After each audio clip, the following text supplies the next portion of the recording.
Welcome back. It's the Divine Band, 1111. It's checking in from the 39th parallel of Baltimore, Maryland. 6:22 p.m., 8:14, August the 14th, Leo season. The song I started off with is called I See Dead People. And the name of this right here, listen, they don't want me to be great.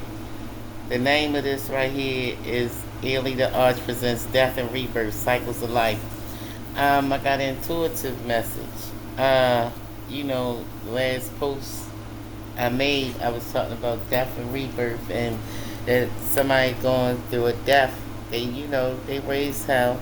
They're not dying literally, but metaphysically, they're going through a death. And they want to know why it hurts so bad, because in order for you to change, you gotta appreciate pain. You gotta appreciate life. You ain't appreciate it. So this rebirth for you is gonna be something to get your mind right, to remember the pain, and you ain't gonna want to go through it again. And you gonna want to turn from your old ways, and you gonna want to embrace this. See, we got, alright, I was talking about the moth. The moth eating up a piece of clothes. You got the scorpion right here, representing death and rebirth. The butterfly, metamorphosis. Can't see it right here. The butterflies, the caterpillars, turning into the butterflies. That's, old self in a cocoon up there too.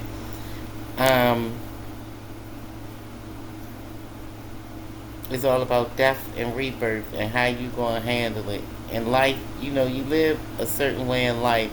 So, raised up as Christians, you wanna make it in heaven. Raised up as, Luciferian, guess you wanna make it in hell. Whatever message, whatever the case may be, your purpose in life, you wanna make it to Valhalla or wherever you supposed to go at. How you live your life determine how you gonna go through the portal of death. It's a process. And most things are reincarnated. A lot of things are brought back. Death to rebirth. Something old had to die because it could not serve a purpose on that frequency here no more. Everything was outgrowing it. So that vessel, you getting a fresh new start, a makeover. So we start off today. We got the moth, the scorpion, and caterpillar. The metamorphosis of the caterpillar combined with the profound symbolic archetypes of the moth and the scorpion serves as one of nature's most intricate spiritual blueprints.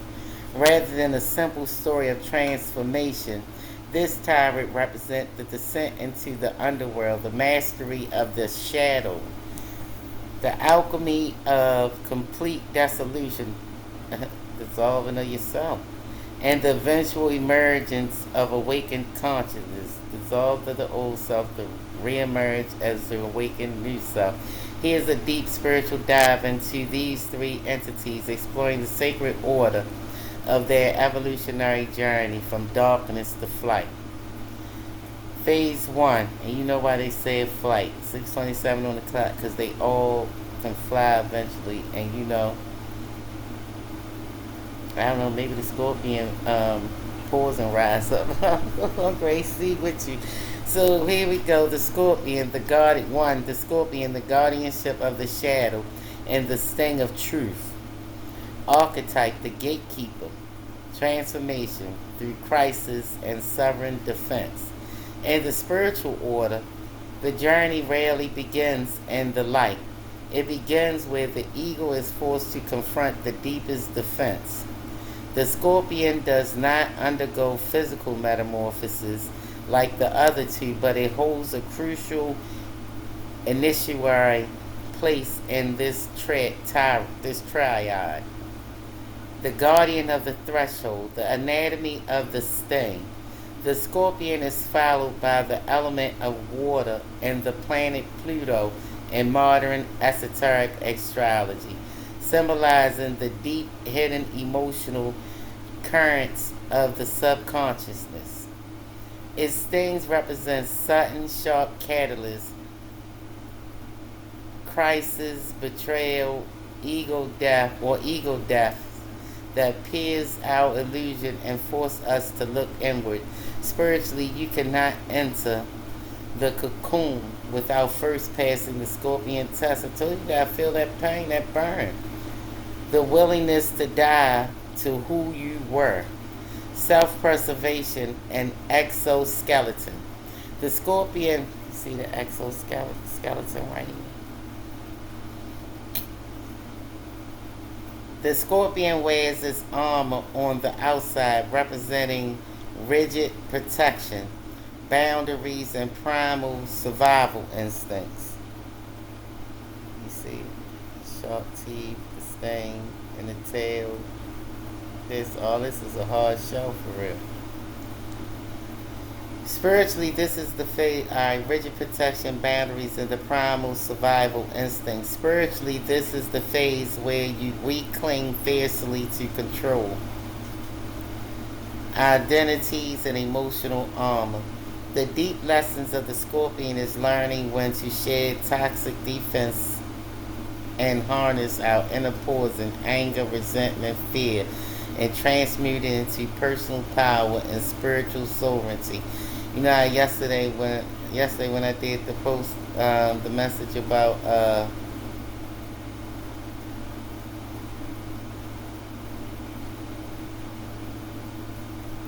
it didn't slip my mind. It's gonna come back to me. Phase 2, the caterpillar. The dissolution of the ego and the suit of creation. Archetype, the seeker, consumer of material truth and alchemical chrysalis. When the guardian of the threshold, which is the scorpion, has tested your readiness, you enter the physical journey of the caterpillar. You're going to want to go within because that pulls and that thing going to hurt you so bad you're going to ball up in a knot and die. This is the stage of earthly immersion, consumption, and gradual accumulation of wisdom. The grounded consumer. The caterpillar spends its life crawling on a single plane, eating leaves, grounded in the material world, chewing through experience after experience. Spiritually, this represents our waking life where we consume knowledge, gather lessons, and build the foundation of our individual identity. The dissolution, imaginal cells. When the caterpillar builds its chrysalis or cocoon, a miraculous and terrifying spiritual event occurs. It does not just grow wings, it completely liquefies. Inside, I experimented with caterpillars before. I used to collect them, me and my brother, because my grandmother had so many of them in her backyard on Chester Street. It was so many butterflies and so many caterpillars and the red army ants. And so I studied this. A miraculous and terrifying spiritual event occurs. It does not just grow wings, it completely liquefies inside the chrysalis, the cocoon. Enzymes break down the caterpillar entire physical body into a nutrient soup. You know how you watch TV and you see when the stars put the monarch butterfly up and stuff, and you thinking they done got cloned and they done got the transformation start within the body, and it start coming out. People be changing right in front of you. You just don't be noticing it. So it break down on the inside and change your whole structure when you ascend and when you start rising. A miraculous and terrifying event occurs because it's scary. Alright, spiritual. Alright, if enzymes break down the caterpillar entire physical body, turns the caterpillar entire physical body into a nutrient-rich soup. Can you imagine coming back from something like that and busting out as a whole butterfly, something beautiful, something adding beauty to the earth, something adding meaning? You know, you see the bees pollinating and stuff, and then you see the butterflies that bring hope. This is spiritual meaning. This is the ultimate dark night of the soul. True spiritual transformation requires the complete ego death of everything you thought you were. And I remember my ego death because I was talking shit to myself coming in my back door. But before I left out the house, I seen a tarot card. I just started getting in the tarot card. And it says time to turn ego off and turn spirit on. So it must have stuck with me. So that night I come in the house, right, and I go to turn my kitchen light on. Off. I turned it off first and I said turn the ego off and turned the light on and said turn spirit on. I'm turning spirit on now.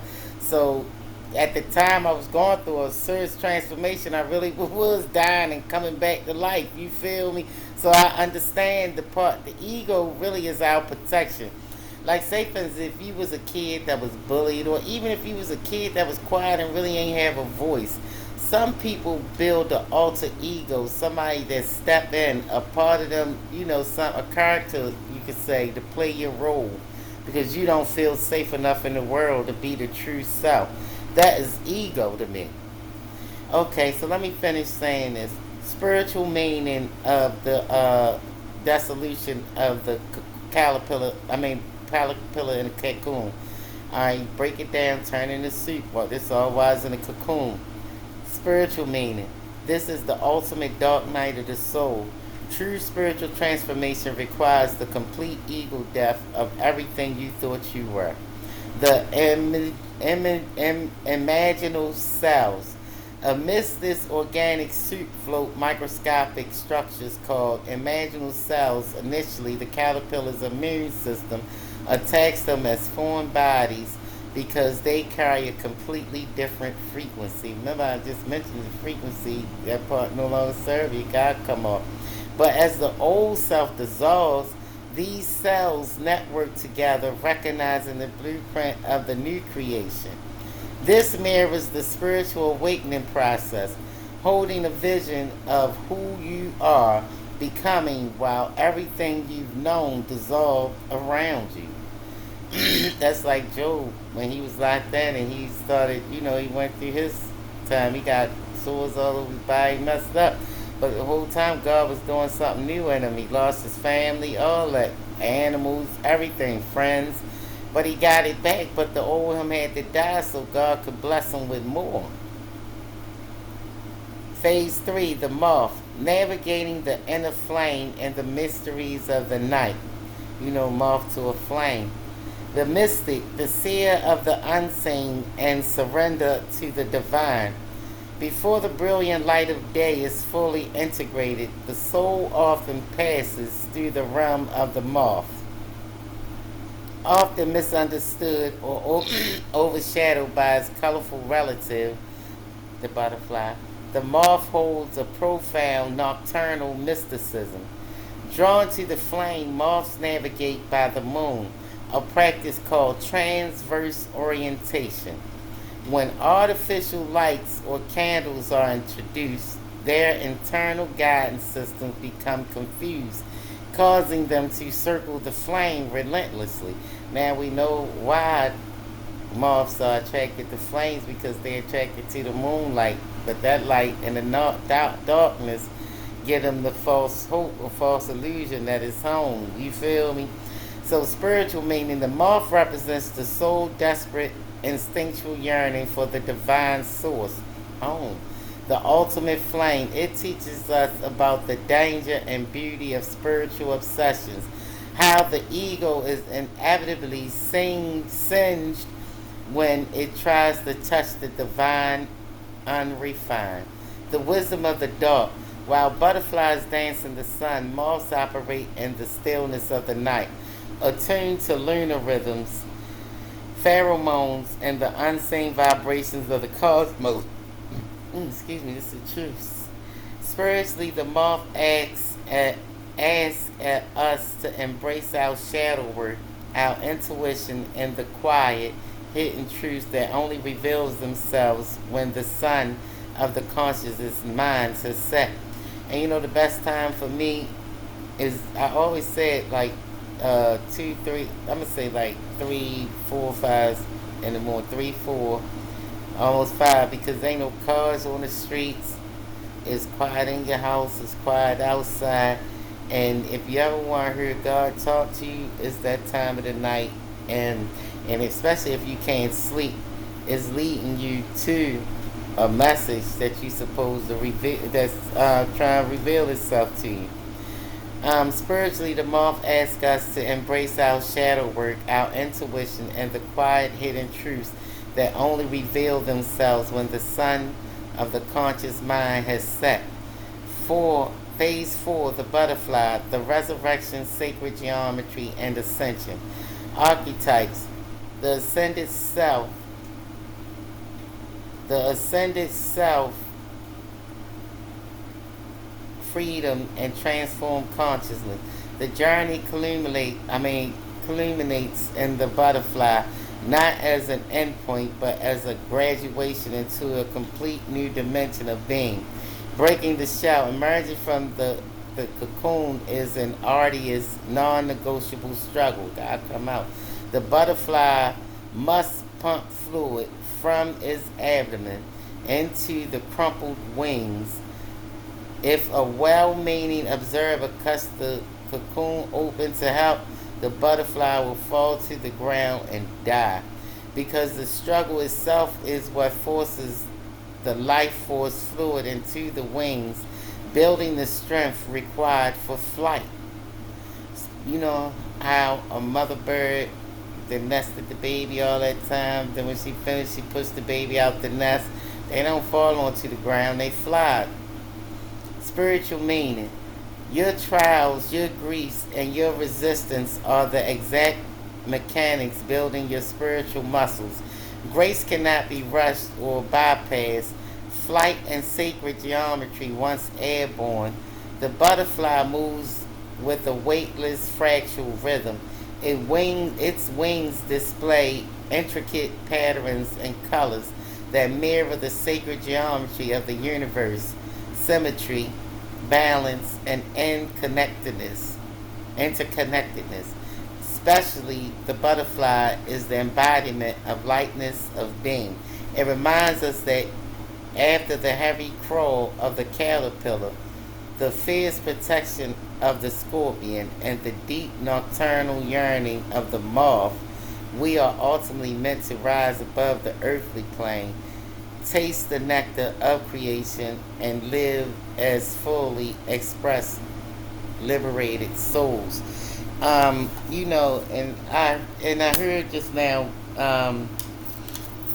when I was closing out, I heard Icarus. Remember when the father and the son, they was killing something things like a monster, one of them Metatron. It was a monster. I forgot the name of it. And they got locked away. They saved the goddamn country. The father and the son get locked up. But the birds kept coming past. They wanted to be free, so they took wax and they used the feathers from the birds, and the father built them wings. Now, the thing about it was you couldn't go too close to the sun, because, if you get too close to the sun, the wax going to melt, the feathers going to catch up. How you going to fall? Icarus got too close to the sun. He flew up. He felt free. The whole purpose, it was grounded first, then it became, but everything got to land. Everything got to die. Most things are reborn. That's why even compass, if a horse shit or dug shit in the grass, it get decomposed. You understand? Everything in the earth get ate up, spit back out, and recycled. There's nothing new under the sun. So with saying this, somebody is going through a transformation. Don't force coming out don't get nobody to help you force you out the cocoon too early, because you can fall. Let the process take the way it's supposed to go, and let the chips fall where they may, but you don't rush the process. You know how they say trouble easy to get in but hard to get out? Listen, let it take its course. Let nature take its course. Like the moth, you going to see a false light and it's going to remind you of home and want to lead you away from your journey and your path. No, that's somebody else projecting. That's somebody else that's, trying to take you off your path. Go with your process and let your higher self and spirit lead you and your ancestors. Now is the time to embrace nature, the flow of life. You think you're going to lose yourself, but you're going to gain something better. You're not losing yourself. Let the old self dissolve. Listen, like, share, subscribe. Thank you for stopping past Divine Being 1111. Where I'm trying to get you these lessons and these messages. Everything not for everybody. August the 13th is the day. I said the date wrong. It's 6:44 right now. Said it wrong. A day ahead. Listen, never late, always on time. Thank you for stopping past and enjoy your day. Peace. Message.